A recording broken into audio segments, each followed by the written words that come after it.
Daniel Nicols. Daniel Nicols, 8 February 1833 – 28 February 1897, was a French-born restaurateur best known as the founder of the Café Royal in London. He became a naturalized British citizen in 1865. Early career: Café Royal. He anglicized his name to Daniel Nicols, and the couple set up their first venture as the Café Restaurant Nicols at 19 Glasshouse Street near Piccadilly Circus in February 1865, but as its fame spread and it became the place to see and be seen, he expanded the premises by buying a shop in Regent Street, behind the café, and he was naturalized as a British subject in April 1865. His future son-in-law Georges Alexander Pigache 1851–1898 supervised the kitchens, and his nephew Eugene Lacoste carefully selected the wines.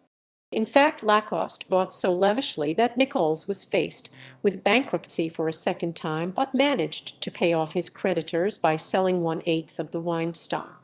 After the Franco-Prussian War of 1870, many French political refugees settled in London and would gather at the Café Royal, where they found a little piece of Parisian society, causing it to become a popular meeting place. The Café Royal flourished and was considered at one point to have the greatest wine cellar in the world. The end displayed on all the glass, china, napkins, and menus throughout the café actually stood for Nicols. Success: with their newfound wealth in the 1870s, the Nicols bought a large estate with a deer park and farmhouse in Surbiton, demolishing the farmhouse and building Regent House and employing an Italian artist to decorate it with the same rich fittings as the Café Royal. In 1884, they took over the derelict Pandora Theatre in Leicester Square, and after decorating it in the same style as the Café Royal, launched it as the Variety Theatre and ballet venue the Empire Theatre. The theatre had 3 unsuccessful seasons of comic opera, which included Chilperic, Edward Solomon, and Sidney Grundy's comic opera, Pocahontas or the Great White Pearl, another Solomon opera, Polly or the Pet of the Regiment, and his Billy Taylor, all in 1884, while Kate Vaughan starred in Around the World in 80 Days at the theatre in 1886.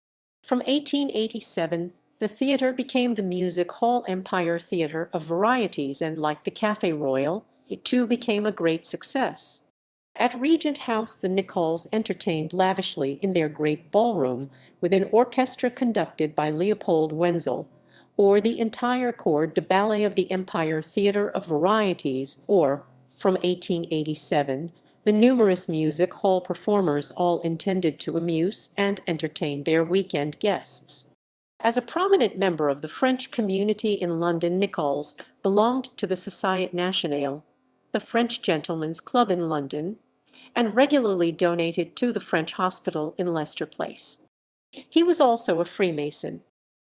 Illness and death: Daniel Nicols suffered from diabetes for the last 9 years of his life and died from gangrene of the foot and blood poisoning on 28 February 1897 at his home, Regent House, aged 64.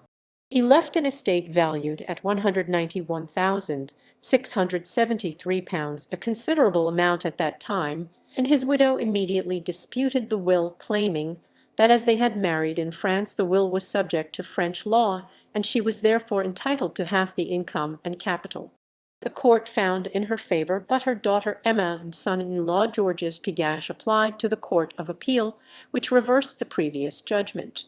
Madame Nicols then in turn appealed to the House of Lords, which in December 1899 reversed the appeal and upheld the original verdict in her favor. Celestine Nicols took over the management of the Café Royal and ran it until her own death in 1916. Daniel Nicols is buried with his wife Celestine and daughter Emma Josephine in the family vault at Brookwood Cemetery. Reputed to be 35 stone at his death and Britain's largest man, he was buried separately as his specially built casket was too large to fit in the vault. References